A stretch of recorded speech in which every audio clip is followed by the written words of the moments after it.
দিয়ে দেন। আপনি যদি এত বড় বিল্ডিং করে আপনার যদি মনে হয় যে মালিকরা বেতন দিতে পারতেছে না, এখানে আমাদের কিছুই করার নাই, তাহলে আপনি এত বড় বিল্ডিং এ বসে এসির বাতাস খান কোন অধিকারে?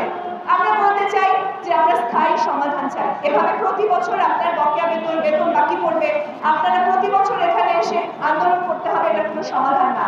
আপনাদেরকে আন্দোলনেই থাকতে হবে, আপনাদেরকে সবসময় জবাবদিহিতার মধ্যে রাখতে হবে শ্রম ভবন এবং শ্রম অধিদপ্তরের লোকদেরকে, যে তাদের কাজ আপনাদের স্বার্থটা দেখা, তাদের কাজ আপনারা যেন বেতনটা পান ঠিক মতো, এবং যদি আপনাদের যদি এরকম হয় যে কোনো আইনানুগ ব্যবস্থা নিতে হয়, তাদেরকে আসলে সেই আইনের ব্যবস্থা নেওয়ার সব রকমের প্রক্রিয়া তাদেরকে নিতে হবে, সব ধরনের ব্যবস্থা তাদেরকে গ্রহণ করতে হবে, এটা আপনার দায়িত্ব না।